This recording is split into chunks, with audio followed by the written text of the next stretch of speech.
In today's video, I'm going to teach you how to link to email on Framer 2026 step by step.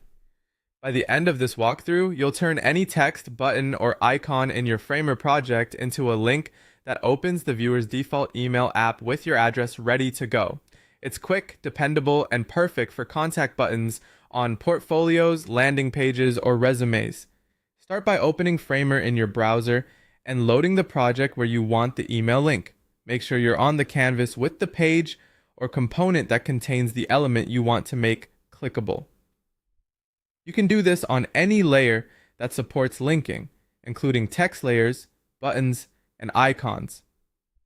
Next, click to select the element you want to link. With it selected, look to the right-hand sidebar, where you'll find the link options within the Properties panel.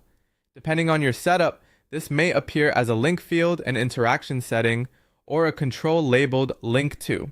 If it's currently set to link to a page or a frame inside your project, switch it to accept a URL so you can enter a custom address.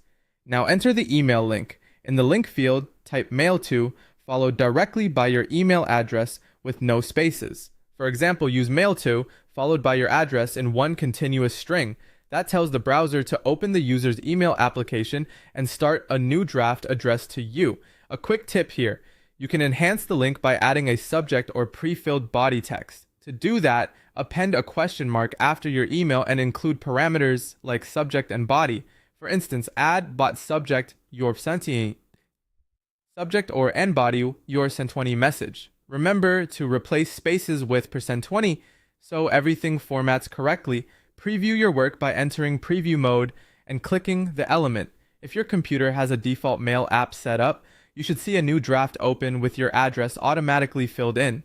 If nothing happens, double check that the link type is set to URL, confirm there are no spaces in mail to, and ensure no other invisible layers are sitting on top of your clickable element. On mobile devices, the link will open the default mail app the same way. Once it works in preview, publish your site and test it live to confirm behavior across devices and browsers. That's all you need. Open your project in Framer, select the element you want to link, and use a mail to link to connect it to your inbox. With this in place, visitors can reach you in a single click, and you'll keep your contact flow simple and professional.